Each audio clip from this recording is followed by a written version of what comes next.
a lot of people is going to envy me that I'm in this position to talk to you guys and get the chance to expand my learning experience, because I mean, I've talked to all of you and I've learned massive amounts from Louka. Steve, you're my sensei, so you are the reason why I'm here right now. And Shawn, you have changed certain perspectives how I see certain things. And we've gotten great feedback from all of you guys who've been on the podcast. So this thing is making the rounds, which is beautiful. And I think it pulls together folks from the kettlebell community who want to learn. Also a lot of beginners, because as maybe you guys know, we're highly beginners focused. And so we're able to get these people, really get them off running right off the bat with this great information from you guys. So yeah, this is awesome. That's why I'm calling it the Avengers, man. That's great, man. And if you want to see your teacher Steve on his worst behavior, you get us both in the same room. Oh yeah, we can already feel it. We couldn't even walk through a museum in Russia together without getting in trouble. The first thing that I want to talk about is vision. How do leaders start their new year? So if I want to start with Louka right now, just give it a go. How do you plan your year, and how did you get started? That's a huge question. I think I'm going to stay the course, because I originally got into the business as a brick and mortar facility. So, it's you're invested in the place. So, you're going to go down with the ship if ever need be. But luckily enough, because, we're closed at the moment, we're getting support from the government. But I am focusing on new things. I'm focusing on personal projects, developing my online community, my online brand, working on my YouTube channel. So, awesome. Even though the facility is closed, this was my dream, my place, and I put all my time and effort into it. We're going to reopen. I think it's just I'm in a position that I'm lucky not to have a huge expense, that I'm able to continue and survive, and then we're okay, So when we reopen, we're gonna just continue what we had planned, and keep helping and supporting people. I think when we do reopen, there's gonna be a boom, and people are gonna need us more than ever. It's gonna be crazy. Just like the first time I reopened, we did see a huge influx of people, and people were just kind of really jonesing to come back. So I think with the right approach and the consistent marketing and putting our word out there that we can help people, that we're going to be in need. We're on the front line, guys, whether we like it or not. But unfortunately, the government doesn't see us that way. But we have to continue to have a voice, continue to speak and to push and to fight for others. So we are representing the people. This is it. So this is the vision, Gregory. And I don't know about Shawn and Steve, but for me, I'm in it for life. I'm not switching careers anytime soon. So I'm not gonna. I've seen trainers and coaches that say, this is not for me anymore. I just give up because they don't get the support, or they feel like the government is making it illegal, basically, to be a coach almost, right? So it's like you feel like an outlaw. Not almost, they are. 100%. Yeah, 100%. It's kind of cool to be an outlaw, anyways. It's been there, done that, but it's kind of 2.0 version. So we're gonna keep going, and I think the vision is gonna be continuing on and keep helping people. Amen. Powerful. If anybody want to take it off, Shawn, Steve, you just keep going. It's so powerful what you said, Louka, man. Well, maybe I'll pick it up just because we're in the same place. So we're experiencing, the same kind of issues teaching. And, it's been, I think, 14 out of 22 months, we have been forced to stay closed. So think about that for a second. 14 out of 22 months, right? It's been illegal for me to teach. So, when people ask, well, what's the plan? The plan is always the same. The plan's been the same since I'm a kid. I'm a teacher. So if you don't let me teach one way, I will teach another way. And if I can't stand in front of a room full of 50 people across the world, I'll stand outside in a park in front of one, or I'll stand in front of my computer on Zoom, or I'll find a way to teach. So that's not going to stop. And just like Louka said, we're closed right now, but I'm not going anywhere. So in fact, we took the time when there's no one in the facility to just actually stand there, look around and go, okay, what would we want to do with this place? How could we fix it up? How can we improve? What can we do while no one is in it?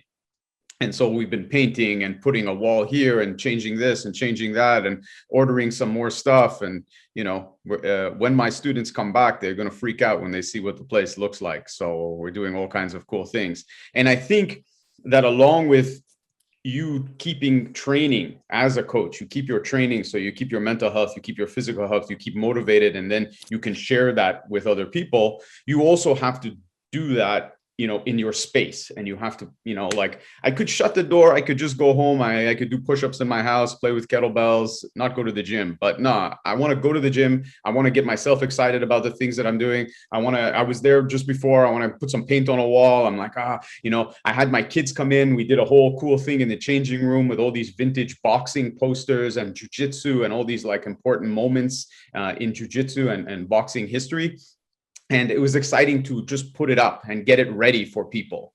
And, I think you need to have that mindset, because it's very easy to slip the other way. It's very easy to slip. Mm-hmm. Like, Louka mentioned, there's a lot of people leaving the industry. There's a lot of people panicking. There's a lot of people very depressed, and they have real solid reasons for all of that stuff. They're legit reasons. But regardless of how legit the reason is, you have to set yourself up to be in a place where you're moving forward, where you're not just looking and saying, man, the situation sucks. Of course it sucks.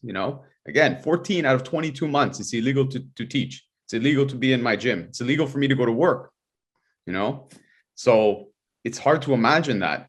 But at the same time, yeah, you have to fight. You have to fight, and you have to, one of my martial arts teachers, a Filipino martial art teacher, used to say, keep your blade sharp. And he didn't mean your knife. So, I went to the gym this morning to train, is to keep the blade sharp, keep myself sharp, keep myself, in shape mentally and physically to go and to keep pushing. Wow. Powerful. Love it. A lot of things to get into there.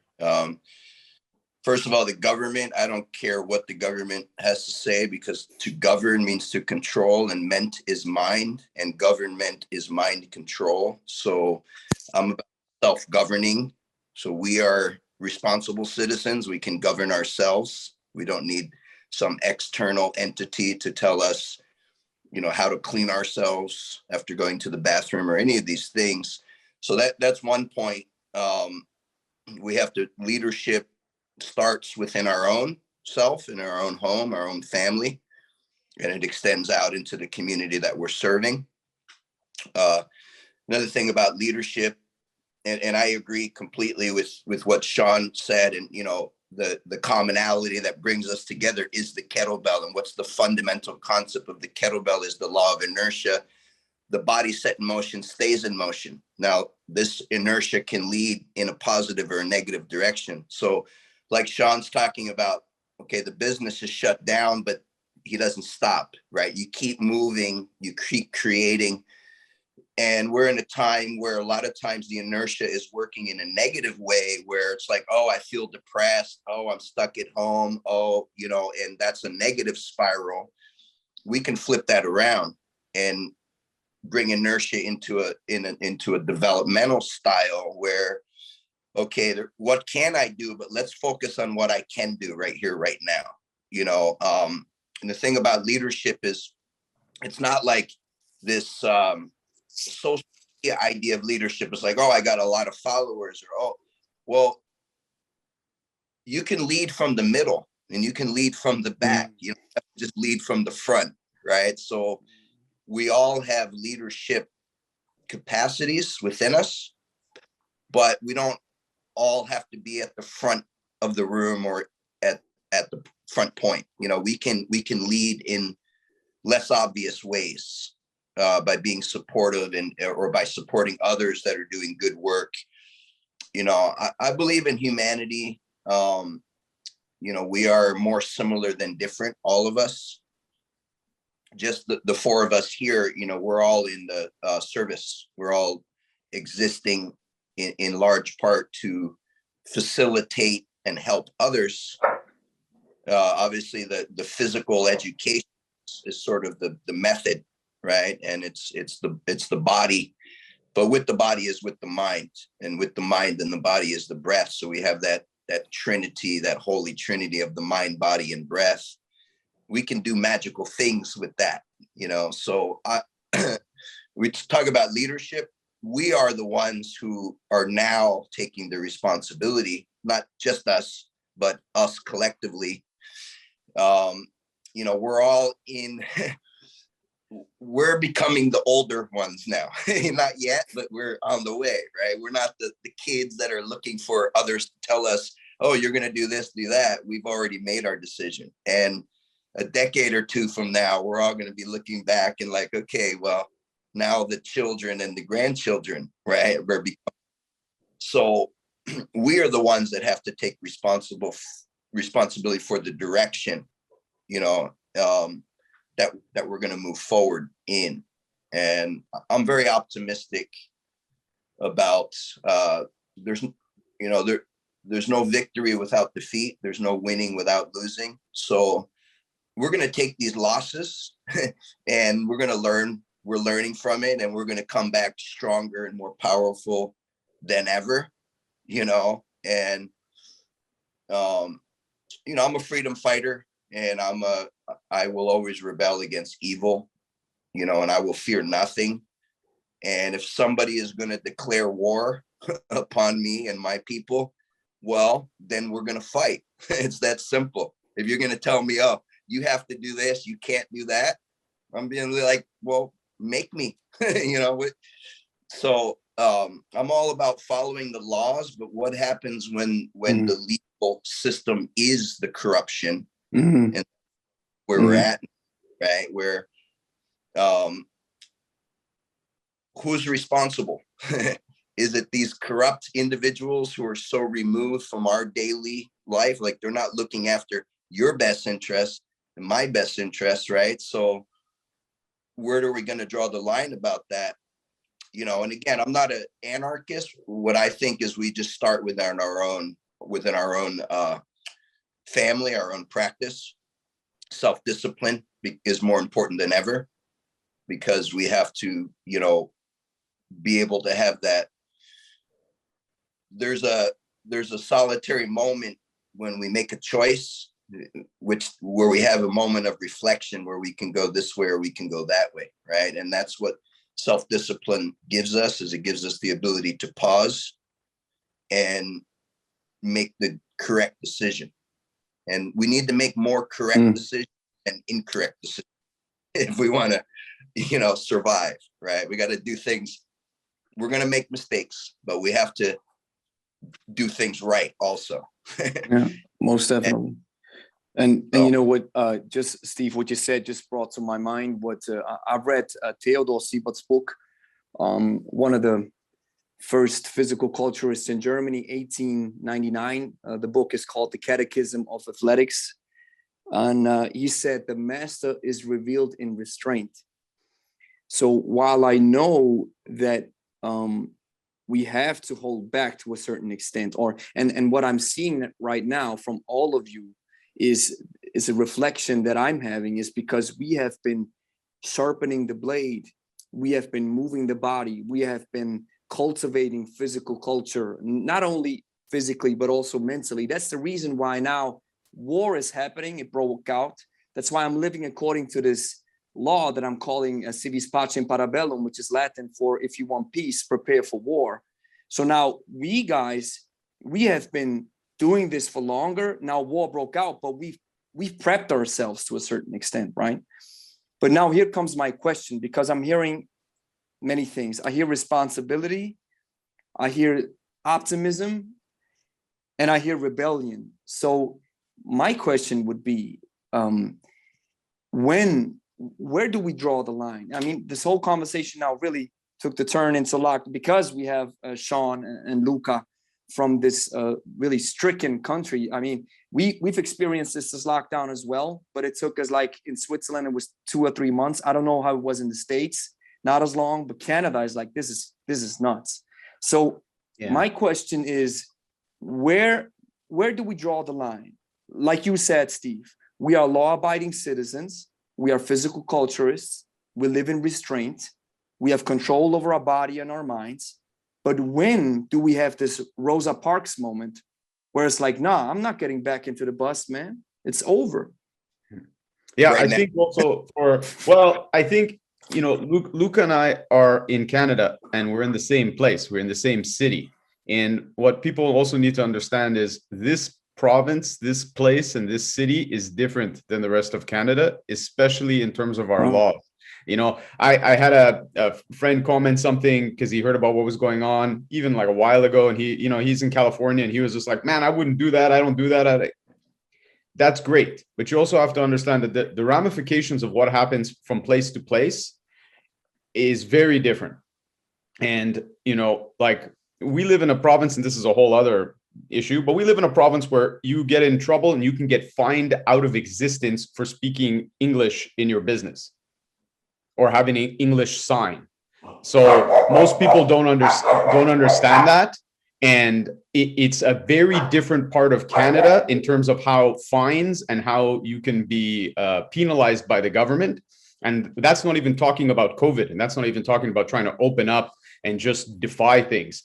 They gave out, I don't know the exact numbers, maybe Louka does, but they gave out, let's say, from province to province in the hundreds of tickets, okay? In Quebec, where we are, they have given out over 3,000. And that's COVID-related tickets. So by now, it's probably around close to 4,000. Fines? Is that fines? Yeah, fines, right? So this is a place, oh, you got one, yeah. So it's a place in one way that it has a history of very kind of, again, depending on your political view, oppressive kind of, rules. And on the other hand, it also has a lot of people that, are, kind of anarchists. And when they told us that we couldn't go outside, there was a curfew and you couldn't walk your dog. There was a couple that very famously, the woman put a leash on her husband and was walking him. And every night they kept giving her tickets. And she was like, yeah, no problem. She goes, I've got to take him for a walk. What can you do? So, when people say like, what should you do? It depends a lot. I know in Vancouver, one of the gyms opened. And this guy, he got hit with all kinds of fines, but not only is he fighting the fines, and also all of his patrons got fines, but also his business license was revoked. So now he has to try and fight to get his business license back. He has to fight in court to, get these fines removed. Maybe he'll be successful in getting the fines dropped, but it might cost him $100,000 to try and remove the $1,500 fine. So there's a lot of levels to it on the business end, and then there's also levels to it on an individual level. And and I think it's different from place to place. Like we all said, look, we have from the beginning, I think especially here, the gym owners want to do the right thing. We want to make sure people are safe. We want to do the right thing. I mean, we're in a service industry. We are here to serve people, to help them, to make them better. So of course, we want to do whatever will help to make them better. At the same time, we've been completely and utterly ignored by our government. Not even the respect of, okay, guys, this is the plan, or this is what we would like to be able to do, or this is what we are hoping. It basically it's complete silence and abandonment. So, when you say you're closing a business and you're going to restrict a business, it's not a business. It's someone that has put their life into something, that they take care of 100%. Their family with. It's the thing 100%. That, they use to reach other people, and the ripple effect that it has and who it helps is tremendous. So, like you said, you hear optimism because there has to be. We have to still, our obligation is to our people. My obligation, first and foremost, of course, is to my family. I have to take care of my family, but my students are my family. My obligation is to remain here for them constantly, no matter what. So I have to, with whatever means I need to do it, I have to reach my students and help them. So that's my job. And that will continue to be my job, and I'll do it any way that I can. Powerful. Today, actually, Shawn, there's over 100 gyms that are protesting and they're opening. Oh, they're going to open. Yeah, well, no, they're open just today for one day. So Just for it's today, just for kind one of like day. a protest. Say, hey guys, trying to Yeah. get the government's attention. They tried that a while ago. I would love it if they really would, do it. But remember, the last time they said, hey, we have 100 gyms, we're going to open, they got threatened to be fined out of existence, and they caved. So if they're good to go and want to do it, then, that would be great. At least to get it to the point where there's a dialogue and there's some real, something happening. Because the truth is, and I know your place is on the West Island. I think your gym's right by my parents' house. We can operate small gyms, especially, in a way very different than a massive fitness complex, and the government here has made no effort to separate or look at, like, okay, even if they said, look, this is really a problem. You can't have 500 people moving in and out of a place and touching everything and doing this. Okay, but Louka, you don't have 500 people going in and out of your place. It's a very easy thing to control. Same for me. And the brief times we've been allowed to be open, we've done what was reasonable to do and been able to operate great without incident. And in fact, I haven't heard anybody who had incident here who was, taking some precautions or some measures or whatever. So I think that that's part of the issue. And if guys are going to open, I think that's great, as we need to. But the only way that works is if there's solidarity in numbers and everyone does it. Well, the statistics show that chances someone catches COVID in a gym are extremely low. So they're kind of not looking at that. No, they're looking at, like, you had in Quebec City a guy who completely, did nothing, right? It was like, oh, I'm not going to do any precautions, none of anything. And then, he had an outbreak. But, you have outbreaks at, like, an Amazon warehouse. They don't shut Amazon down. So, it's possible to have outbreaks everywhere. There's outbreaks in schools all the time. They see the value of having kids back in school. For my kids, this has been horrendous for school. It's awful. My daughter, my son, he is now, going through high school like this. This is not a way to go through high school with masks and all this other garbage. No extracurricular, he was like super into basketball. This is just a mess. My daughter comes home from school. She goes, this sucks. I go, yeah, you're right. It does. I mean, what am I going to say? It sucks. You're 100% right. I said, but we have to find the thing in it that doesn't suck. I agree. It's miserable. It's not fun, but there has to be something. We have to find the joy in it. You still have to find the good thing in school. I don't like teaching online. It sucks. I like to be in front of people. That way, when I crack a joke, I can see their face right away and I go, ha, I got you, but online with nobody, I can't even hear them laughing. I just see this. Like, oh, this is great. So much fun. I don't know why I ever left my house before. I think I'll just do this now. It just sucks. Just stay in the house. But at the same time, I finish after doing like a long Zoom, certification or something. I finish and I'm like, man, that was a really good group. Oh, they really learned a lot. Oh, there were so many good questions. And I'm like, okay, that was good. That was exciting, And that's it. You have to find the good things in all this crap. Steve, what's your point? The adaptability is really what I pick up from what Shawn's saying there. The adaptability is part of the human story. I'm a student, really. I'm very interested in the human history, origins, paleontology, archaeology, anything we can find out, like, where do we come from? Where are we going? Right? That's a question that always investigating. And my viewpoint is that the embodiment of the hominid, right? We're the Homo sapien sapien. It hasn't changed much in, we could say conservatively, 200,000 years now, because in the last several decades, the carbon dating techniques are so much more sophisticated. They've had to rewrite all the, like, you go back a few decades, it was, Lucy or Peking man. These were supposedly the first humans.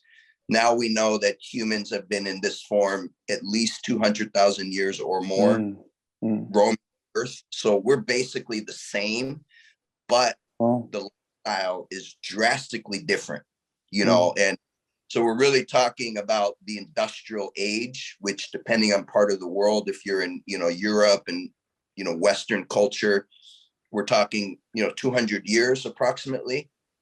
In other parts of the world, it's less than that. You know, rural Indonesia, it's still not industrialized, for example. So it's only in the last several hundred years that we've lived existing in this industrialized infrastructure where, okay, we're all wearing shoes and and I'm not saying it's bad because creature comforts, right? We'd rather sleep on a bed than on a dirt. But what I am saying is that we have not, physiologically, we have not adapted to the rapid changes of the technology and the industrialization. And so what I have come to make sense of it all, and again, let's talk just about fitness, whether it's kettlebells, body weight, whatever your tool of choice. What I'm always looking at is what is the primitive. And I imagine, okay, I'm going to take my life right now, but I'm going to put it back in time several hundred or several thousand years ago. So instead of living in my house, I'm living maybe in a cave or in a tree. Okay. But, you know, what was important then is still important now, is what I'm saying. And more important, because what are the fundamental reflexes? Well, as a baby, it's the suckling reflex, right? And the gripping reflex, you know, and as we grow out of infancy, it's the fight and flight, right? The fight and flight. So that holds true today. You have to harness the ability, locomotion, that's the flight, right? So flight is like, oh, there's a dangerous situation. I need to be able to get out of this situation and get my family. So that's locomotion. Or it's like, I can't leave, or my back is against the wall, so I have no choice but to fight. Okay, so it's the fight and the flight. And, you know, now in my 50s, the priorities have changed compared to 30, when I was in my 30s, and what I'm thinking about and what I'm focusing about. Now, I don't do anything if it doesn't inform the fight and the flight, because for me, it's a waste of time. If it's not going to make me better at moving or better at being able to defend myself, then I feel like it's not time well invested, you know? That's why, you know, the handheld tools, the mace, the club, the kettlebell, it's martial arts. It's just an extension, and which is a tool, and it's only as effective as the hand that is wielding it, right? So that brings us down to basically the body. We have the body, and then, you know, and the origins of humans. I don't know if any of you guys remember that movie Quest for Fire. It was like 40 of years. course. Okay, but that tells the story, and it didn't start with Hollywood. Hollywood is just telling this versions of the stories of humanity, right? But there was a time in human history before we knew how to harness fire, right? So we discovered how to harness fire. And then from the fire, we figured out the number 2 pencil, because you take the stick and you burn it, and now you have the charcoal, and you can mark on the dirt or mark on the cave. And then we figured out from the, you know, the trees and so on, we figured out how to make paper, right? Papyrus root and all this stuff. And now we can write. And so in the holy books, and I'm not particularly religious, I accept all religion and no religion, but the holy books, regardless of which holy book you want to look at, it talks about in the beginning was the word, right? And so the power that humans have, we have our voice, right? That's our great power, because as individuals, you know, me as Steve Cotter, or any of you guys as the individuals you are, we're not that powerful. There's other life forms and creatures, seen and unseen, that are more powerful than us, man the man, or being the being. Where our great power is when we can synchronize, you know, so it's the me, and we flip it. Now the me is the we. right? This right here, that's the 3. It's the me, it's the we, it's also the east and the west. When you have the 3 and you have the 3, now you have the 6. Now the 6 is a unit. Okay, so think about, I'm one guy, okay, and I have these enemies or these, challenges, and I can't fight them all at the same time. But if I have 5 other guys, now you cannot penetrate our unit, you see? Because Tesla said the 3, 6, and 9. If you understand, if you can harness the power of the 3, 6, and 9, you have uncovered the mysteries of the universe. So anyway, the point is to bring it back down to, out of the esoteric, we are going to be more powerful when we unify. All of us are more similar than different.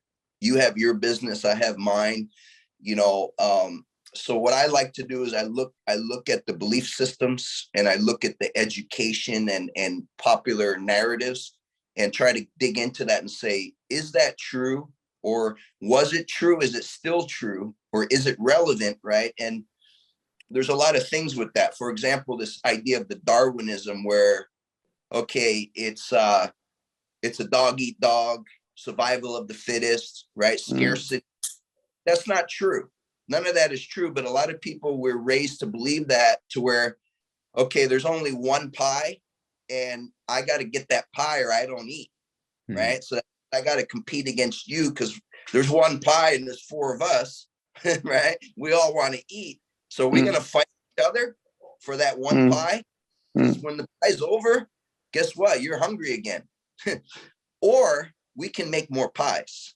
Yeah. So we work together and make more pies. That's what I believe in, is that, we have to start to understand that there's division that is being infiltrated into whoever controls the narrative controls the direction. So we have to take responsibility of the narrative right now. It's not, oh, okay, what does CNN say, right? Or what does the New York Times say, or whatever, Toronto Star, like, turn those channels.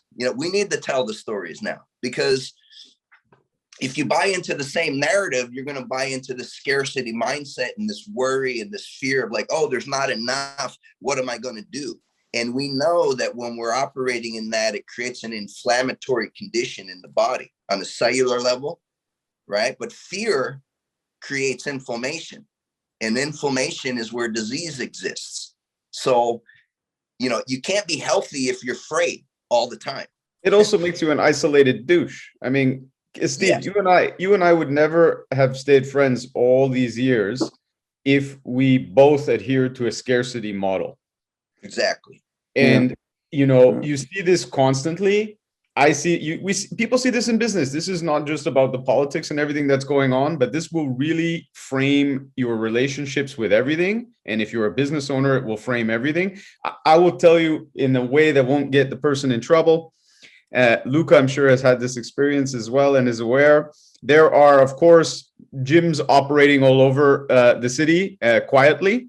And there have been, and some of them are basically speakeasy style. So I had an interesting experience. I made some more room in my gym. I had like wall bars and things that I had designed, but they were taking up room from jiu-jitsu, and I want more room because my jiu-jitsu class is too big. I needed more space. So I sold some equipment. Guy came to pick it up, and then he said he took something extra. So I said, no worries, I'll come by and see you tomorrow. I know where you're at. He has a different company, has nothing to do with fitness. So I'm just taking this, for a few of my people to exercise. And I said, yeah, that's cool, man. No worries. I go to get the money that he owes me the next day. No signs on the building. I go into his office. He goes, oh, here, I'll show you. He opens the door. It's a fully equipped gym. Like, and there's a bunch of people in there working out. And I walk in and they all do this. And then he goes, this is Shawn, he's cool. And like people were looking at me, and I was like, hey, right on, what's going on? Nice sit up, good stuff, And so then he looks at me, he goes, these are all my people. And I look at him and I just shook my head. I said, listen, my man, I don't care what you're doing here. It's frankly none of my business. And I'm not worried that you're competition. I really don't care. It's all good. do Yeah. your thing. It's cool, you know, and we don't have a problem. You don't have to give me a story. It's not necessary. Everything is cool, you know. And over the years, I've had gyms like move in next door to my gym, and people are like, "Oh my God, I saw a gym moved in next to your gym." Yeah, okay. Who Awesome. cares? Yeah. There's a jiu-jitsu school around the corner from my school, and I don't care at all. If they want, they can move into the unit right next door to mine. I don't teach jiu-jitsu the way they teach jiu-jitsu. The people that like what they do will train with them and have an awesome experience. And the people who like what I do will train with me and hopefully have an awesome experience. But I'm not worried about them. Well, I wake up in the morning, I don't think about the guy who lives down the street and is going to work down the street. Why would I spend my life thinking about him or her? You know, I wake up and I think about my students and I think, oh, what can I do for them today? That's it. That's all I'm thinking about. I don't worry about these things. That's why, like I said, Steve and I can be friends. We can go, I can go, oh, I heard you're going to whatever. I'm going to be through there. Maybe we'll see each other. And, you know, if if no, it's all good, man. I think that's one of the big reasons why I'm like, listen, I forwarded people to Steve. I forwarded people to Louka. I forwarded people to you, Shawn. I've heard it over the years too. People have come to me and I say, oh, you've been before, and they go, oh, yeah, I did an IKFF cert, and then I asked Steve after, oh, what should I do next? And he said, oh, you should check out my buddy Shawn. And I said, well, isn't that a nice civilized thing to do? Well, that's great. Then I said a bunch of really negative shit about Steve, like horrible, but not about him physically or as a teacher, because it would be incorrect. Just about it as a human being. I said things on like a really nasty, horrible level. And, you know, and I made fun of him and I called him short, even though, you know, I'm half an inch shorter than him, you know, but yeah. I think what I heard was they said, yeah, I did IKFF. Now, you know, Steve sent me to you, and you were like, well, of course, because I taught Steve everything he knows. Oh, of course. I went into an hour-long diatribe about how, you know, I taught you everything and you were just ungrateful and it's just horrible. And every time I see you make a video, it's like my words are coming out of your mouth, but backwards. And then they, you know, no, I just, you know what, whenever I heard that, I would always think to myself, like, not only did you just say what you said, but it's true, because that's how you behave across the board with everything. Like you're saying, you don't believe in that scarcity model. You don't conduct yourself that way. So, and this is true. This is, you know, been true since I've known you, that, you know, you don't operate that way. You operate from, hey, this guy just learned something. You know, he seems to really like it. You shared what you do with him. You think what I do has some value. You're like, yeah, go check out my man Shawn, you know, and of course I try to return the favor. I tell people the same thing, because I'm not worried about someone going and looking at somebody else. And the truth is, someone can go to a different organization or a different group or whatever, and maybe what they do clicks better. You know, it's not a reflection on you or on Louka or on me. That's what they need at this time, and they really dig it, and it means a lot to them, and it takes hold, and that's awesome. And maybe it's my thing, maybe it's somebody else's thing. Cool, you know, and then maybe it comes back around later. Somebody might, you know, be doing that for a while and then go, ooh, and then they get back interested in something that one of us is doing and go, man, I didn't see that at that moment. And 100%. I think, and I think that's what people have to understand, you know, like, if somebody goes, Shawn, you know, Shawn, how important, and for everybody, I think this is so important, because we have a lot of coaches and trainers who are following the channel or follow what we do, and I think they need to hear this. I think this is so important, because and I just talked to Mavericks Fieldhouse a couple of days ago, huge beast from Texas, I think, or Florida. He hails from Florida. And he's a SFG 1 and 2. I think you probably know him, Louka, Mavericks Fieldhouse, right? And I love him. He's that type of dude who's engaging, and he's calling it the dawn of monster kettlebells, where he's using these massive weights with his powerlifting background. And just recently, this conversation just opened up again how important it is to move away from the scarcity idea and realize that everybody has a different vibe. So maybe I hear it from you, Steve, then I hear it from Shawn. That's what I'm saying on the podcast all the time. I hear the same thing, but worded differently. And sometimes you get another input or another inspiration because somebody else said something in some kind of similar way. And I love what Maverick said. He said, sometimes you got to reference out. Sometimes you got to tell people, listen, this is not my niche. This is not my field of view. This is not my particular profession. For example, I do this a lot when people talking about their therapeutic aspects, where I'm like, listen, we have a great physiotherapist down the street. If you think this is something that really bothers you, if it pains you, maybe you talk to your doc or you visit the therapist. Oh, I want to stay with you. No, it's cool that you want to stick with me, but this is not my area of expertise. So I don't want to take your money because then I know you're not going to be happy with the way I'm going to treat you. That's why I think it is important not to think in that scarcity model, but realize that I love it. What you said, we got to make more pies, Steve. That's what's up. Don't fight over that one piece, but create more. Yeah, 100%. Yeah, you know what? Years ago, I messaged Steve. I said, "Hey, what would be really cool?" And he's like, "What?" I said, "We should get," because we had so many well-known people from our RKC graduating class. Like many of the people that everyone heard about around the world were at the one that we went to. So I was like, "Oh, it'd be cool. We get all together. We're all in the same place. We all teach together. Everybody just getting up and riffing and doing cool shit and doing, I thought that'd be really fun. Like from the end user's point of view, I'm like, wouldn't that be cool? You just get everybody in the same group so you don't have to go all over the world and train with everybody." And so Steve writes back and he goes, "Yeah, listen, Shawn, that sounds really fun. None of those guys will do it, but I'll come if you want." I was just like, I go, "They won't? Why wouldn't they come? It sounds cool to me." He's like, "Dude, they're not gonna do that." But he's like, if you want to do it, I was like, "Yeah, okay, so just you and I'll do it, and whatever, we'll have fun. If these guys don't know how to have a good time, And maybe guys, so we did.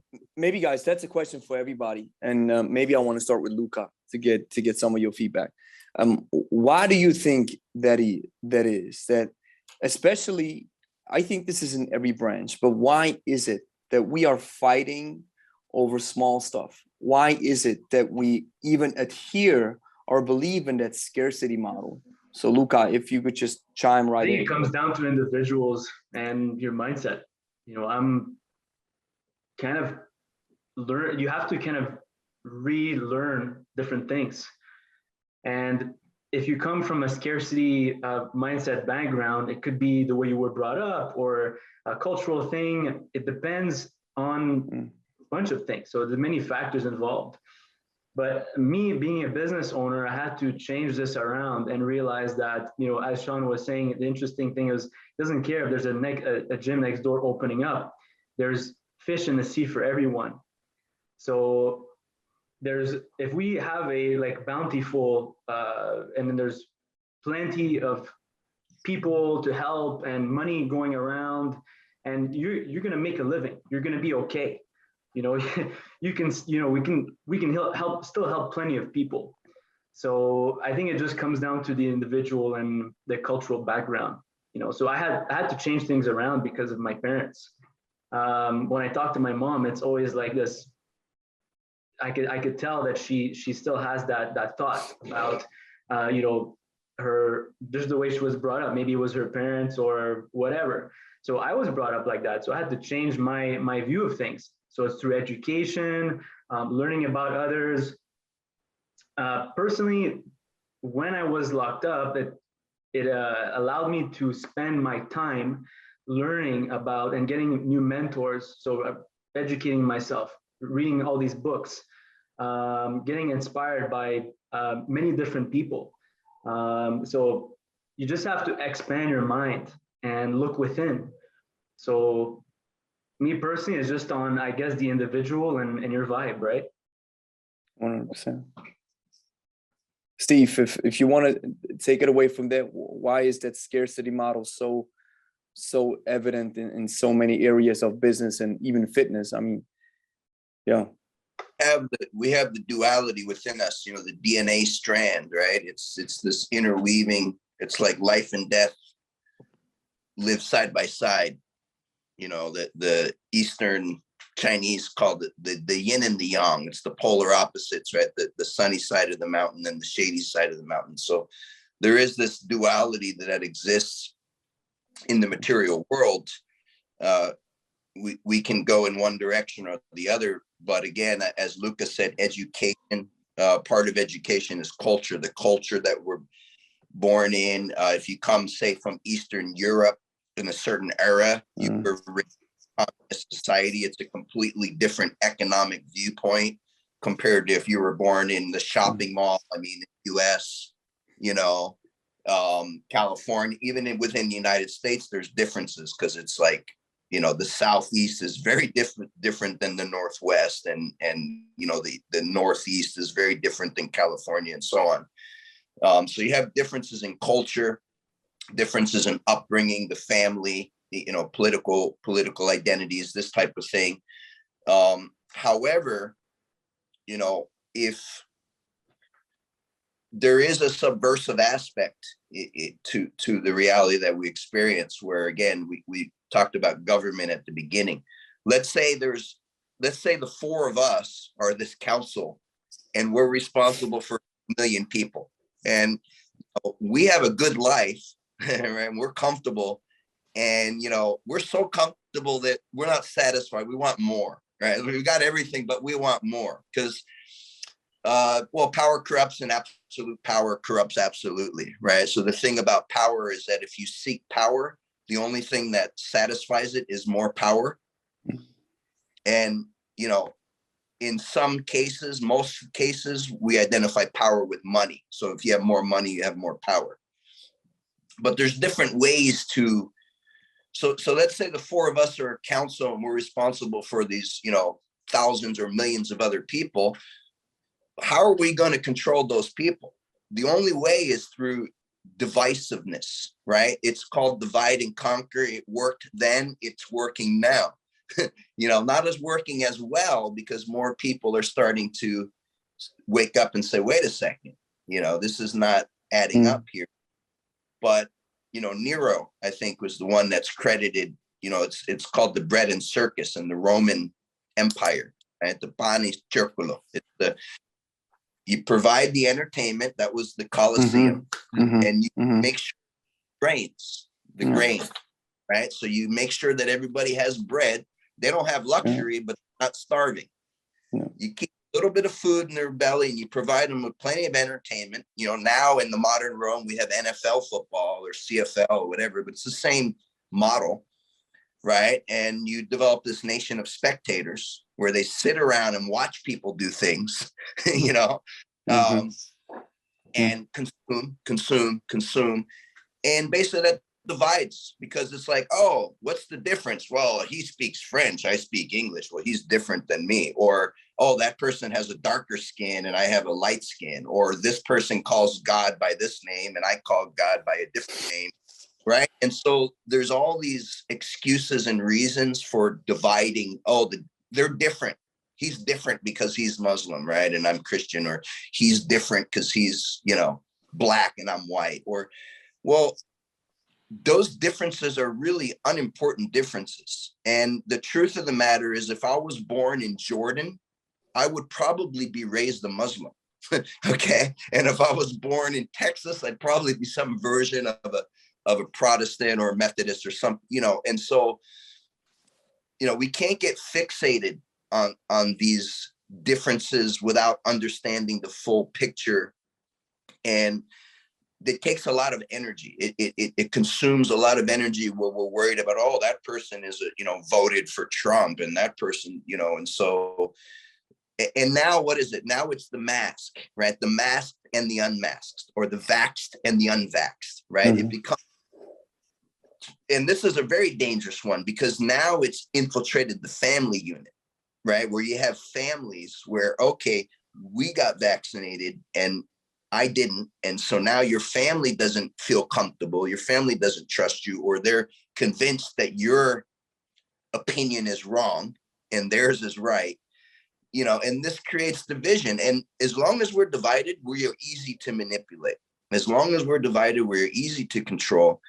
And, you know, my thing is, it's the human race. There's no races. That's a narrative, right? There's different tribes, but we're not allowed to say that anymore because, oh, that's ethnic. Right? I think biologically speaking, we're calling it populations, not races. It's one race, but different populations. That's I heard this in a book. Yeah, it's a made up thing to keep the story. If you talk about it now, it's a thing. So we stop talking about it, right? Because you're giving energy to it by focusing on it. And the subconscious mind doesn't differentiate between positive and negative. It just focuses on the subject. So, you know, it's a human race. It's a human race. And what's the hue? Man. Well, the man. And what's the hue? The hue is the visible spectrum. You see, that's the hue. So there's a visible spectrum that we exist within. And you can't see what's not in that visible spectrum. You see, so out of sight, out of mind. There's a lot. Our visible spectrum is limited. We're here. What about the rest of it that we're not, you see, we're not aware of that. So in the shadows, in the darkness is where things are being, plans are made and all these things exist. And so what I'm saying is it's a human race. We're more similar than different, regardless of your religion, your language, your eye color, your hair color, you know, all of those things, your choice of music or clothes, right? That is unimportant because individuality, right? Every snowflake is unique. You know, there's no two snowflakes or fingerprints that are exactly the same, but they're all snowflakes and they're all fingerprints. So, you know, and what's the point that I'm saying is it's a human race. So, oh, it's a race. So what does that mean? Well, think about it. If you're in a race, what's the objective? Well, the most important thing is to finish. You see, it's not just to win, because you're not necessarily going to win every race, but you have to finish to win, and you can never win if you don't finish. So that cliche, teamwork makes the dream work, it's actually true. You see, so I need you to be successful for me to be successful, because like what we don't realize is that, well, we don't get to cross the finish line unless everybody crosses the finish line. You see, you don't get to win until the last person, because it's a team race. And if you're the strong one in the group and you're like out in front, yeah, I won. Well, the one that's slow and broken and old and is having a hard time moving, now you got to go to the back of the line, help them finish, because your success is dependent upon their success. And that's the viewpoint that I have. So anyway, that's, you know, the narrative and the dialogue, it's a war of ideas. The most invasive war is the war of ideas. And this technique of divide and conquer has been utilized by governments for you know, hundreds of years, probably thousands of years now. And you know, it's a basic tactic. If you can deflect and confuse and conceal, you keep the person scattered in their focus. And if I'm worried about all this bullshit, then I'm not focused on what I need to be focused on, which is moving forward towards the goal, towards the finish line. You know, and I think if we can all agree at that, then we can really start to make rapid progress in facilitating the society that I think we would all want for our children, right? Where, oh, we're still fighting wars about oil and money and war. You know, all wars are bankers' wars. See, all wars are bankers' wars because somebody is profiting off of this destruction. It's not you and it's not me. We're suffering from this, you know, but it doesn't matter to me if it's in Palestine or if it's down the street, right? If my brother is suffering, then at some level I'm suffering. And if your only protection is just, oh, I'm not going to look at that, you know, I'm just going to pretend because I got my latte and, you know, I'm comfortable. Well, yeah, you know, there is bliss in ignorance. But as you become more aware of the interconnectedness of things, you also become more sensitive, and you realize that, you know, that dude mumbling to himself under the bridge, well, a few bad wrong moves and I could be that dude, right? So to lose track of the fact that at some level we all suffer if society, you know, like a strong nation is made up of strong individuals, strong people, strong citizens. And that's where we are the stewards of that. We're educating people in self-development via health, but all the things that come with that, the mental focus, the emotional balance, you know. And so again, it's that physical education as the foundation for all education. And we're helping people to learn how to be more self-reliant, more fit, more healthy, and then we can do more and create more good, you know. And that's what I believe in. So I'm very happy about my own life, but I'm not happy to understand that there's inequality that doesn't need to exist, and that there's individuals who have way more than they need and way more that they can ever need. And it's just about consumption of power, and they have that because there's others that are being robbed and stolen from. And that's the kind of the model that we've been existing. We need to create new models. We need to create models and make more pie. That's what I, you know, focus upon. So overcoming, Steve, if I may just put it together, and then maybe Shawn, maybe you have a word or two to this topic. And what I feel right now as a side note is, even though we're gathered for the kettlebell, I see that this conversation goes into realms that are way deeper than just moving or just a piece of weight. And I think that people are going to like it, that it's just a natural tendency to go on these deep conversations, these deep ends, where it's just more. It's not just training. It's not just moving. It's just not just physical culture. It maybe starts with the body, but it ends up in the brain or in the mind.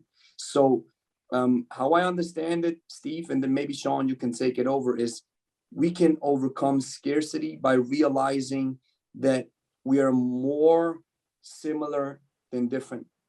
We're more engaging in the idea of unity. Is that the right way I'm taking it, Steve? And maybe Shawn, you can then just take over. The one, definitely. Yeah, and I think, you know, Steve, obviously, like myself, you've spent like the last 2 decades traveling around the world. So when you travel around the world this much, and you're in places even where maybe you don't share exactly a common language, but once you've had those experiences many times, you realize the truth of what Steve's saying. And the truth is that we're a lot more similar than different. People want, no matter where they are, they want to have that feeling of security. They want to know their next meal is coming.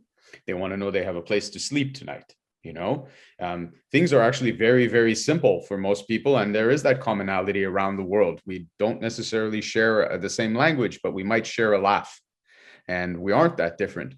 And a lot of the times you can see from politicians riling up the population, talking about divisions that don't really exist on the ground floor, on the street. They create those divisions and rile people up. And you also see this in business. You see it coming from the top down. You know, Louka's child is there, so I'll say poop rolls from the top down. Not to use the vernacular that I would use on my TikTok videos, but this is the truth. When you go and you meet someone who's the head of an organization, who's the head of a business, who's the head of something, the way that they conduct themselves sets the tone for how everybody in that organization sets the tone. 100%. So if they act from a place of fear, where you're not allowed to go train with this person, or you can't go see this person, or you can't talk to so-and-so, then that gets spread around. And that's the company motto, right? Of isolation and working from a place of fear. So when you see it, you know, yes, it can be a large thing like in a government and in a big institution like that, but it's also down at a smaller level in companies, big and small. So I think it's important, like you said, there's a lot of people that listen, maybe they're trainers, maybe they're business owners, they have to take a look at how they're operating, and you know, in their different relationships, but also in particular how you're operating and conducting yourself as the head of your business. Do you work from this kind of model, or are you working from another kind? Because you can't sit there and talk about the government and they should do this and they should do that if you're not doing it in your own life.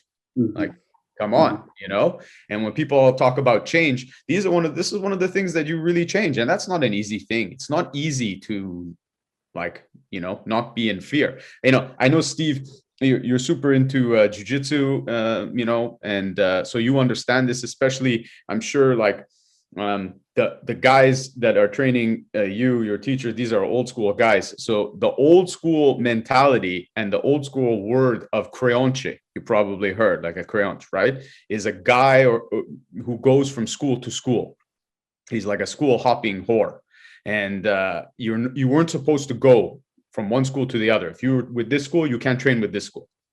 And years and years and years ago, there was some sense to that, because the schools were like warring tribes, and they were actually fighting. I mean, they were fights. They weren't competing in you know, like the competitions. They were having no rules fights. So you don't come to our school, learn what we do, and then you're going to use it against us in an actual fight, right?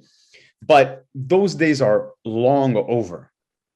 And there are still schools that they continue this, that you can't go to this school, you can't do this, you can't do that. Why? Is it because it's some real family pride thing that needs to be there? Or is it a business thing that serves their end? Like, hey, don't go around the corner and check out that school. You know, you have to have pride in this school, and you don't train over there and here. Oh, why? Because you might see something over there that's a little bit more interesting, a little more appealing, or, you know, it's like based out of fear.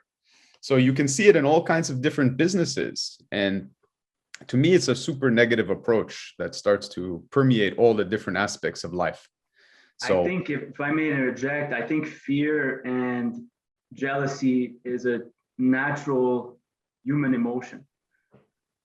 And I think it's normal for people to feel that way, but it's actually what you do with it. And I'll catch myself sometimes. I feel sometimes jealous of such and such, and I kind of scroll on social media and say, oh, this guy looks like he's really doing well. Why am I not? You know, so I think jealousy is just you could say a realization, or it depends how you look at it.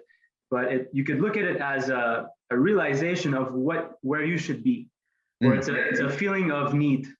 So people get that they have that feeling of emptiness, like they need something, or they need to be there, right? And it's something that we all experience. You know, whatever business you have, whether it's training or whatever have you, but it's normal. But it's how you look at it, what you do with it, you know, how you turn it around. I experience it all the time. But then, you know, it could transform itself. It's how you funnel it into positivity or inspiration. Yeah, I think is you hit something right there with the social media. I think a lot of people, they're scrolling through, they're looking at maybe someone they see as a competitor, and they seem to be doing really, really well, and they're like, and it'll ruin their day seeing some successful post. And I think, like you said, it's normal. It's normal that at some point everybody is going to have some sort of feeling like that, you know, and maybe the feeling is a little bit unavoidable. You're like, oh, wow, oh, that's really cool. I'd like to be doing that. Or, oh, that looks like a great place to give a seminar. Oof, so many people in that seminar, whatever it is. But it's your reaction to it, and also just being aware. I think, like you're saying, you know, just be aware of the fact, like, wow, okay, but, you know, hey, what stopped me from posting that picture and being there and doing that? Like, what can I do, you know, to get the same thing, if that's really what I want? And I think also understanding what you really want and what you really need is a huge thing, because people will often confuse like and want, and they're not the same thing. And, you know, like, I'd like to be able to run up a wall and do a backflip. And when I say like, I mean, I would like to magically wake up with the ability to do that, but I have no real interest in it to put any effort into it. So I'd like it. It's cool, you know, moderately interesting. Might make a fun video, and I could do something silly on TikTok, but I don't want to do that. If I wanted to do it, I would just train it and do it, you know? So there's a big difference. And it's the same thing when I look at some posts, And as you get a little older and you get a little bit more gray in your beard, you start to realize what's important. Like, I'll think back to seminars that I gave, and I might be on the other side of the world with 50 people in front of me or 75 people in front of me, and yeah, that was a good day. But some of the best seminars I ever gave was like 10 people. Just 10 people in a little town in the middle of nowhere. And, I'll be sitting having a coffee one day, and all of a sudden that seminar popped to mind, and just like some great moment from it. And I realized I really don't care about that. It's the moment, and being able to share what I do is really important. So the more that I'm in touch with what I really want, the less I'm affected by what I see others doing and achieving. And in fact, it makes me feel good. I'm just seeing, somebody out there doing what I do. And I feel like we collectively pushing the thing forward. As somebody who had to push things forward alone for a very long time, in some areas, that's exciting, but it's also not that fun. It's a bit like being without a partner. You don't have a partner, and you have like a big success, and you look to your right and your left, and you're like, oh, well, there's nobody to talk to about this great day I just had. Yay, me, But when you have a partner, you can go, oh, wasn't that crazy? Oh, I can't believe we pulled that off. That's awesome. That was amazing. And, and your partner's like, oh, you were so good. And you're like, wasn't I? I was amazing. Damn, and it's exciting. And you're sharing it. But it's the same thing when you see like, you go from like a tool like the kettlebell, you go from nobody wants it to, people are like, what's that? And they're looking at it, and people are looking at it going, do you know how bad that is for your back? What are you, an idiot? And then you see collectively a groundswell of trainer here, another trainer there. Oh, this person's doing something cool in the Netherlands, and this person's in Ireland doing, that's a nice, great feeling to be a part of, if you allow yourself to be a part of it and not look at them and think to yourself, what the hell's that person doing in the Netherlands? I should be there. Maybe I'll move. Maybe I'll compete. I'll crush them. They know nothing. Have they seen my forearms? Like, that's the thing. It's like, especially in an industry where, man, the wrong people take themselves way too seriously. And you know what? It's 100%. So many great ideas bounced around. I love what you said, Louka, with the idea that jealousy is a part of human nature.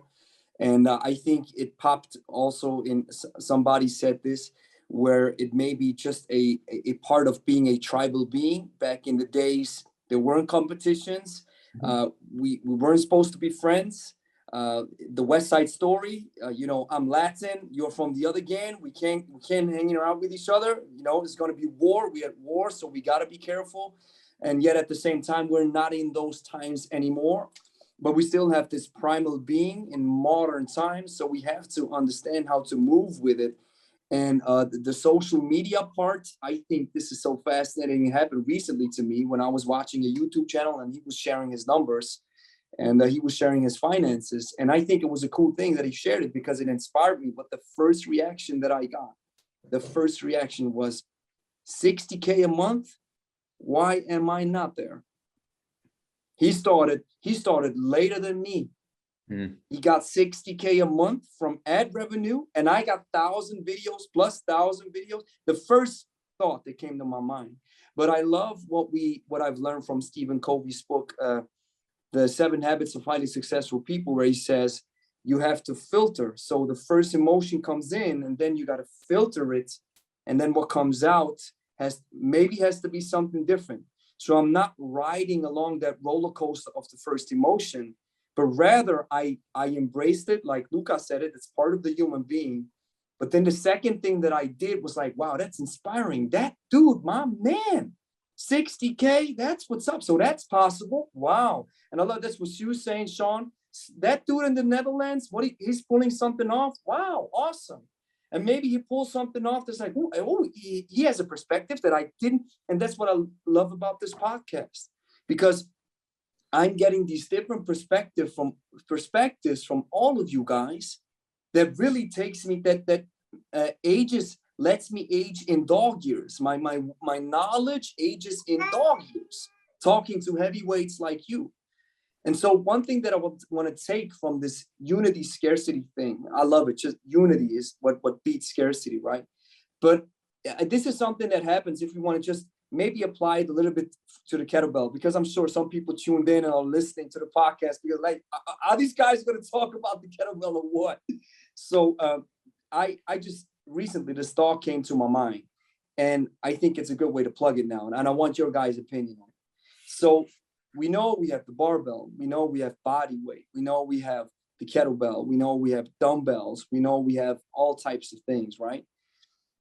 Yet, let's put it into perspective on a population, on the grand scheme of things. When we say what is the best tool for everybody, I know it's always nuance, but let's just throw nuance out the door, because when I look at the kettlebell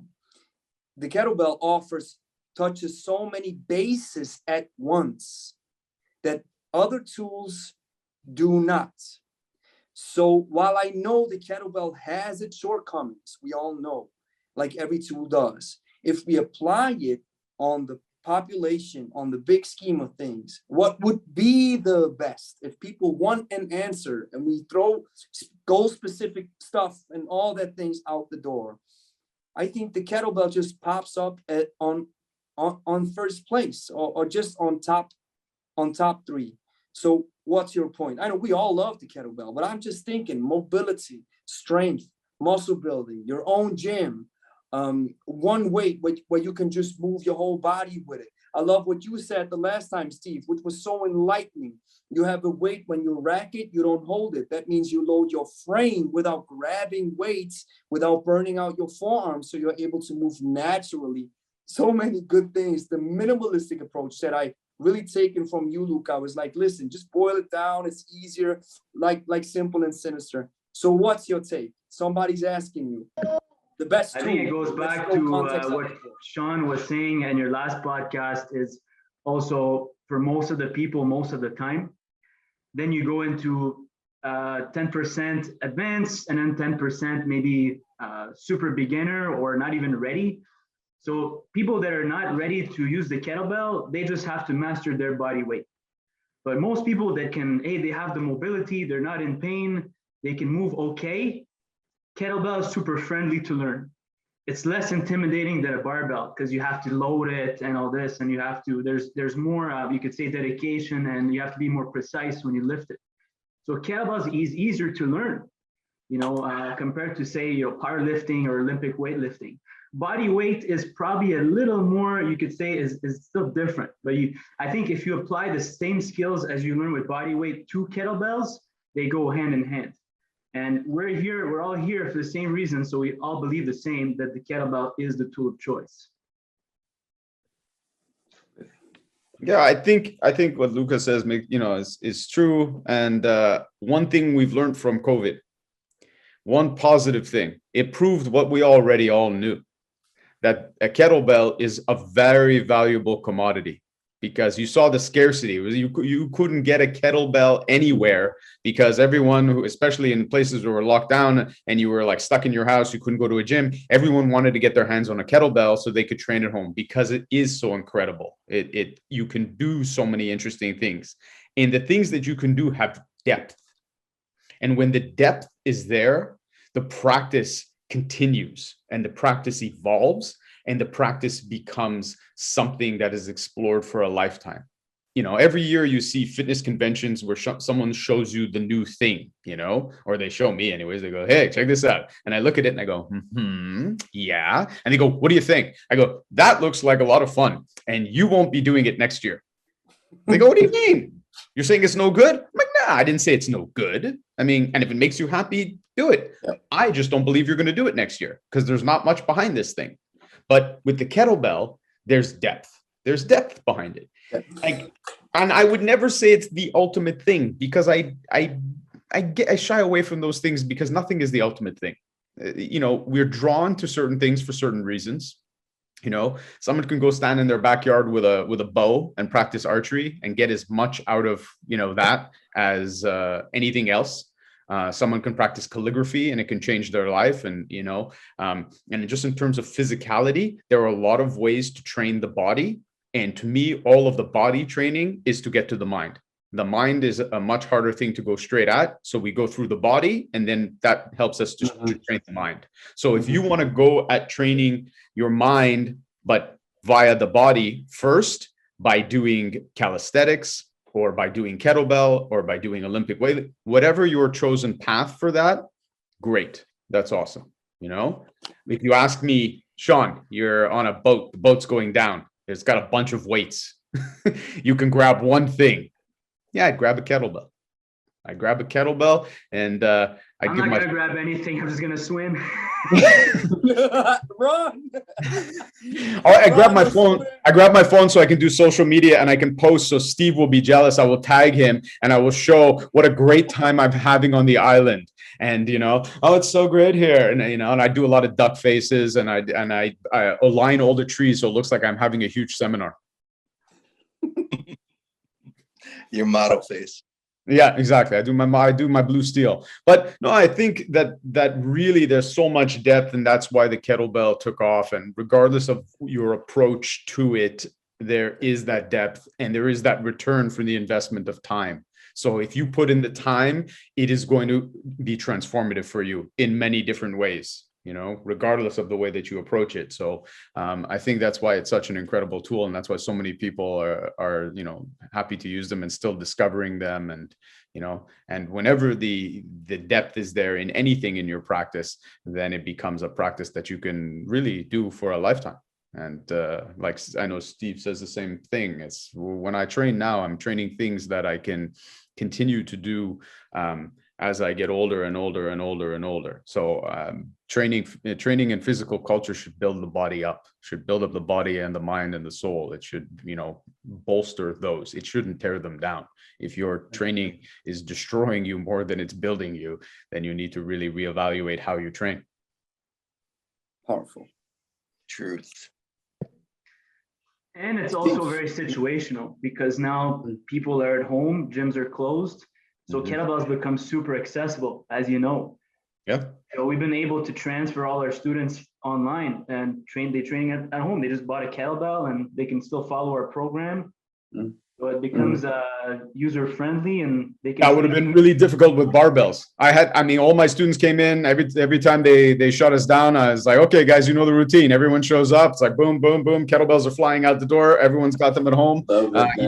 You know, and yeah, we all training. And the thing is, such a small amount of space needed. You really can be in a tiny little, you know, apartment, and I can give you a good cook and workout. So that's the thing, you know. And if we were doing, you know, barbell or a lot of other modalities, this is not going to work, you know. So can we say this, that COVID? Yeah, I think we can say this. COVID proved us right that the kettlebell is one of the most versatile systems, because otherwise it would have been the dumbbell or it would have been anything else, but people chose the kettlebell. So what's your take, Steve, on the kettlebell per se? Yeah, so well, physical education, holistic, really holistic. And in the physical education, again, you have the body, you have the focus, and you have the, you know, the emotional balance that you harmonize through the taking care of the body and the mind, you know, via the breath. So the body, mind, breath, that holy trinity, as I referred. There is such a thing as best use, I believe, for every tool. So, you know, we can talk about techniques. What I talk about is technology, because a technique is only as practical as the tool, right? So the tool plus the technique together is the technology, right? You have a computer, but you don't know how to use it, right? There's no technique. So same is true with the kettlebell. The design means something. The shape means something. The weight, all of these things mean something. So the techniques that we choose, it's in cooperation of the design of the tool itself. So the technology of it, all tools have best uses. And so kettlebell has best uses. Now, we can differentiate in how we define what those best uses are, right? You can do whatever you want to do.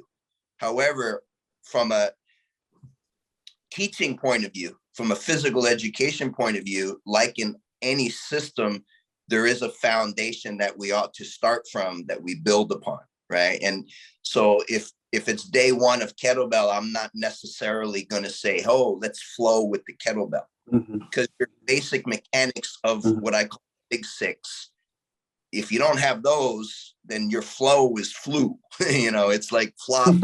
Love it. Yeah. So, best uses, I can turn a screw with a butter knife, and I can butter the bread with a screwdriver, but all things being equal, I'm going to use the butter knife for the bread, and I'm going to use the screwdriver to turn the screw, right? Even though I can do a lot of things with both those tools, right? There's a best use. So with the kettlebell, well, the obvious, it's a power endurance, right? And trust the science. We're in an era where, well, trust the science is, the way to cut people down. They don't have differing opinion, but the science says, well, what is exactly, right? So in kettlebells, like the Russian kettlebell system, it's a scientific method, and science does not change based on the weather or based on opinions or new findings. Science is, right? It's truth, and it's always been, and it always will. So when we talk about science, in the sciences, there's what's called the hard science. Mathematics is the hard science, because mathematics doesn't change, right? And so when we're talking about kettlebell, it gives us the exercise science. And what is the science? It's the data. We know the load, we know the reps and the time, and we know the speed, the repetition per minute. These are measurables, right? So now, if you're following that protocol, your progression is not based on, oh, I feel great, or, oh, that was difficult. No, it's what is the numbers saying? You're doing this much work, and it took you this much time, and this is your power output. And we can calculate that. So that's a very powerful tool. It's systematic. And so what I say, it's art and science, because the science is important, but also the other part's important. Let's have fun. Let's feel good. Let's, be joyful. That's the art, and how you express yourself. It's not the same, so people can have their art in how they express, but the science, well, the numbers don't lie, so we have both. And, so the power endurance is the obvious thing. If you want to compare the kettlebell to other tools, the work per unit of time is where it holds up very strong against, you take a world-class power lifter and you look at how much volume do they do in a typical workout in a typical week, and an Olympic lifter, and you take a world-class kettlebell lifter, the kettlebell lifter is going to do more volume, more total volume. Okay. Even though the weight's way lighter, they're doing way more reps. So it's that calculation, and that's why it's so accessible. And, the other thing is loaded mobility for me, the loaded mobility, because we don't have to hold the weight, we can stack it on our frame overhead or here. So now it's like, I'm just moving my body and I have this extra load. And so it's the loaded mobility. And, again, the variety of the versatility of it, where I can do many different physical characteristics. Can I work strength? Yes, I can. Can I work endurance? Yes. Can I improve my mobility? Yes, I can.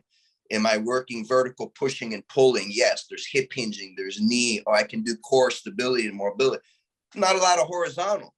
Oh, well, there's not a lot of horizontal. So, well, I can construct horizontal, or maybe I'm going to use a barbell to get some horizontal pushing movements, or I'm going to use a TRX to do some, so you can couple it with other tools to fill the void, because like any tool can't do all things. It does a lot of things, and it does certain things very, very well, and so that's what comes out to me. It's like, why kettlebell? Well, power endurance, loaded mobility and versatility, and all the things, you guys mentioned. It doesn't take a lot of space. It's not a huge investment of time. It's not a huge world-class lifter, their total work is probably going to be 10 minutes of actual, You know, so how long is it going to take you to do 10 minutes of work? Well, it depends on where you're at and how much rest period, but you can get a lot done in a little bit of time.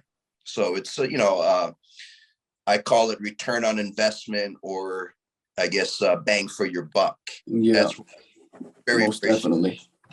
any other single tool. And the only thing more versatile, in my opinion, is the body. The body.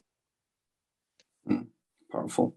And yeah, I use this term effort to benefit ratio, but it just means the same, most bang for your buck. How much effort are you putting in, and how much benefit are you getting out of it? And recently I said this in one of my videos where I was like, when I was the typical bodybuilding type of dude, I was focusing on strength and hypertrophy, but the mobility aspect went out the door.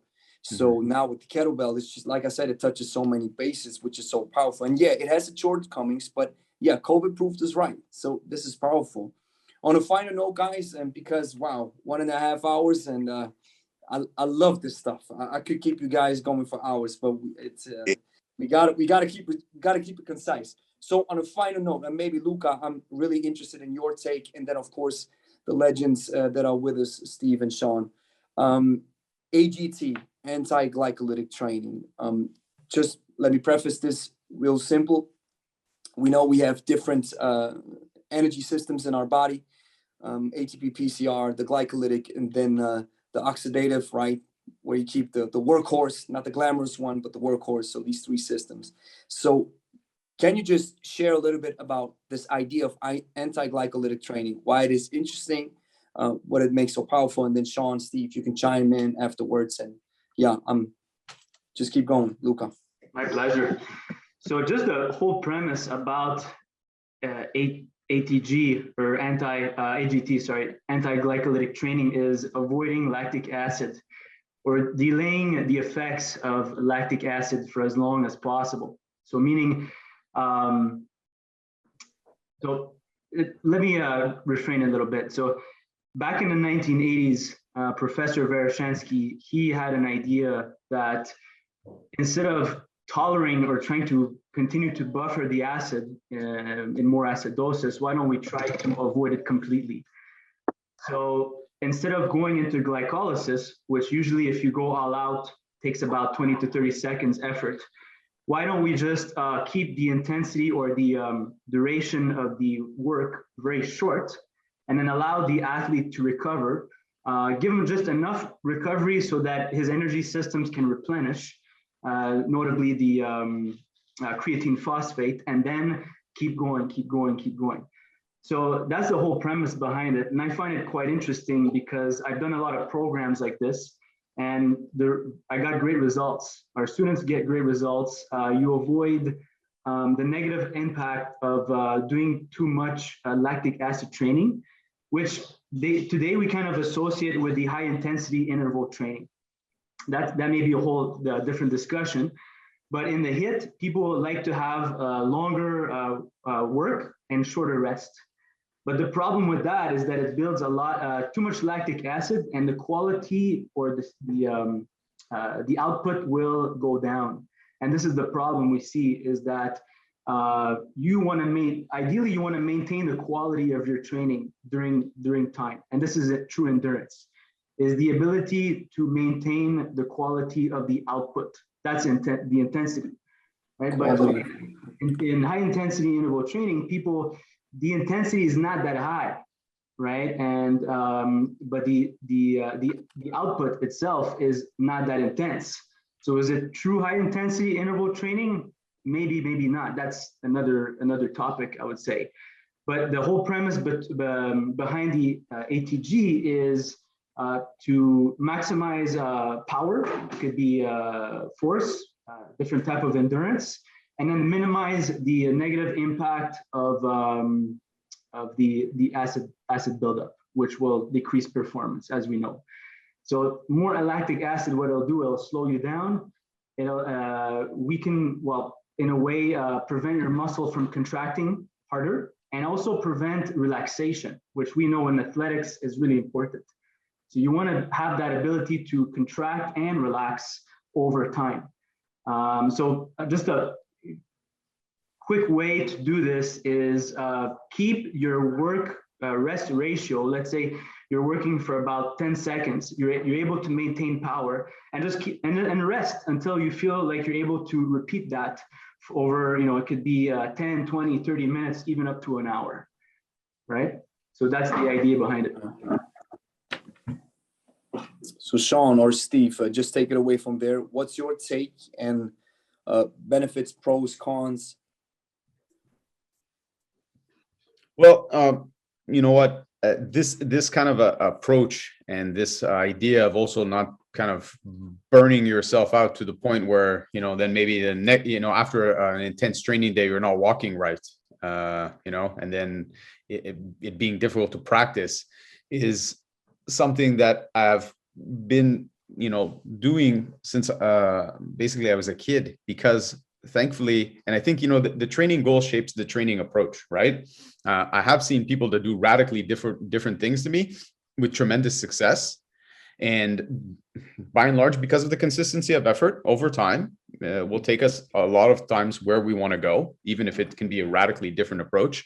But for me, because martial art has always been the driving force in what I'm doing and working on technical things, the things that you kind of mentioned, needing to be able to relax, needing to be able to work on, technical details. I cannot do regular training 6-7 days a week and smash myself, right? If I do that, I can't practice. And practice is the key word for me, whether it's the kettlebell, whether it's jujitsu, whether it's anything that I'm doing, clubs, anything. I'm practicing a lot. And now, of course, there are days where that practice, the intensity of that practice varies. And, the speed that I do something, I vary. The amount of resistance is going to vary depending on what my goals are in the particular time, in the particular, time of year, month, whatever, if I'm preparing for something specific. But in general, I see a lot of people, they're walking around like almost the walking wounded. They're always treating an injury, or they're always treating massive muscle soreness. And, I sometimes make a joke at my courses, and I see people the second day, I go, how's everybody doing? And they're like, oh, my legs are so sore. And I go, yeah, I've been sore since the 80s. But the truth is, I haven't been sore since the 80s. It's just a joke. And also my way of telling them, whatever, you're sore. You did 8 hours of kettlebell with me yesterday. It's normal to be sore. That's not a normal thing to do, but at the same time, no, I'm not walking around like that, because I need to be able to work. This morning, I went into my gym just to work on some striking combos, and I could not do that with an intention to detail and move well if my legs are wrecked. So it's about understanding, what's the goal, and then having things shaped around that. We unfortunately have a strange idea in fitness that if you are not laying on the floor in a chalk outline covered in your own bodily fluids, then you didn't do good work. Mm-hmm. There are times where I leave my gym no sweat, like nothing, because if I'm in there lifting heavy and resting and then lifting and then resting, and no, it's, it's not a sweaty workout. It's a hard workout, but it's very different. And I think we still have, we've gotten over a lot of humps of strange ways of thinking from, the past, a lot of little, your knees shouldn't go over your toes, or all these other things. But there is now this whole, people just feel like they have to smash themselves. And like you're saying, you can get a lot further if you can get a lot further without having to crawl the next day. So yeah, this is something that people should definitely start to understand and experiment with. Excellent. Yeah. Steve, if you want to take it from there. Louka laid it out very well, and Shawn, what he contributed. So I want to kind of just contribute more to the ongoing, the skill, as Shawn really made a focus, the skill aspect, and also Louka indicated this because it's the quality of the practice and the reps. It's not just the total volume. So the skill is a huge component, and pain don't hurt. So this adage about, again, don't put your knees over your toes, but now all of a sudden we're supposed to put our knees over, So the no pain, no gain, right? It was a thing, and then it was not a thing, but it is a thing, because at some level that's true. No pain, no gain. But I like to say it: no discomfort, no gain, right? Because pain is bad. Comfort, we welcome. So in the training process, yes, we got to bring ourselves to the edge, but leave a heartbeat. Do the chalk on the floor, but leave a heartbeat, because you're going to have to do the dance again, in a day or two, or in a few days. You gotta, it's an accumulative effect. So the only thing I would really want to add, just to reinforce what these guys are saying, is the mechanism is the breath, right? The breathing is, because when we talk about the acidosis, and it's that fine pH balance, where we don't want to move into the acidic, where now your body's shutting down and it's not performing. We want to, again, try to be more alkaline, or at least, stay closer to that 0.7 range in the blood chemistry. So ultimately, all training is breath training at some level, because if you're working at a high capacity in strength conditioning, you're only going to go as far as the breath is going to allow you to go. Right? You can't breathe, you can't move. So, with these techniques, the more that we can understand the breath control, and that's really the higher discipline of the athlete or of the trained person, is becoming more mindful and more conscious of how am I using the breath, where am I breathing, how am I breathing, and that needs to be synchronized with what we're doing with the training, and also on its own. The breath work is an area where the more you're working on developing your breathing as a skill, the more benefit that's going to carry over into everything else that you're doing. Yeah, I think that's one of the most interesting things, because also it, like we were saying with the kettlebell is great because it can be practiced anywhere, but the breath work can be done anytime. You can be in your car waiting, picking your kids up from school, you can train. It completely removes this excuse of I didn't have time. I mean, it's a BS thing anyways, but breath work, people who have grown up maybe in martial arts, they're very accustomed to being exposed to different types of breath work, and they understand, as Steve called it, the trinity of breathing, movement, and alignment. These things are all interconnected, they're all one. And now in fitness, people getting a little bit more excited about breath work, and people talking about breath systems, but it is so important because it is the thing that we do automatically that we can also control. It relates to our emotional state, whether we want to get up a bit for something or we want to bring things down, and directly affects our heart rate. I brought from one of our camps pre-COVID, we would do these big events where I would bring in other teachers and try to expose my students to different movement disciplines, to different disciplines that I think have value. So sometimes we would be doing powerlifting in one workshop in the morning and then ballet in the afternoon, right? And so one of the events that we had in Bali, we took 2 days from the week to go to a freediving school, and everyone trained freediving for 2 days. And then we went and dove at a shipwreck that was 30 meters down. So in the ocean, no tanks, just took what we learned and went down and dove the shipwreck. And for people that are interested in breath work, my students, I always tell them, look at free divers. It's a great way to start to get interested and have an amazing experience training your breath, because they borrow the techniques from yoga, and they're not approaching it saying like, oh, we made this up. They take from the yoga pradaprika. If you've studied yoga a bit, you understand there's a deep history of breath work. So they take that, they apply it to what they can do in the water, and there's also a vast array of land training that you can do. So even if the water is not really your thing, you can get so much benefit from starting to be able to train this. And I think, especially for people in such a stressful time as we've been talking about through this whole podcast, we know the value of going to the gym and giving yourself a workout. And as Steve says, you take yourself to the edge of your capacity, that physically and emotionally and mentally has such a tremendous impact. But even just in your house, setting aside a few moments to be able to do a breath practice is a really, really wonderful thing. It's great. You get high return, a lot of bang for your buck by including this practice. And also, if you get very good at holding your breath, it's really fun when you're on vacation. You want to freak people out. I go under the water for a few minutes and I terrorize people. It's hysterical. Wait, if you've been in the water underneath for like 4 or 5 minutes and then you come up, looking at people's face is wild. It's super fun. Shawn loves the expression on people's faces. Yeah, that's what's up. I like to get a reaction. Yeah, that's what's up.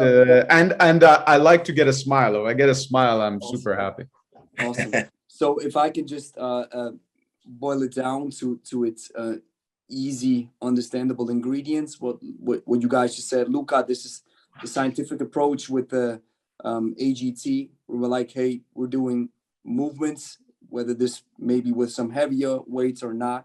The idea is to always talk, test, relax, be able to just keep going. So I love what Shawn then takes away from is like, listen, the idea is not to kill yourself, right?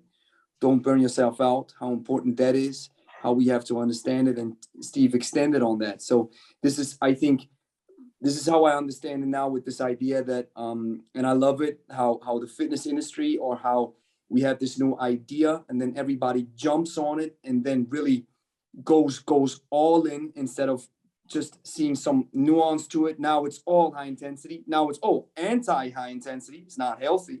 And then we have, knees over toes. It was bad. Then we have, no. You always got to go knee over toes. Some people with pain be like, oh, no, I don't have it. So the crazy thing is maybe we have to understand that in so many areas, nuance is probably, the word nuance describes what we do in I think in so many ways, so beautifully and so perfectly.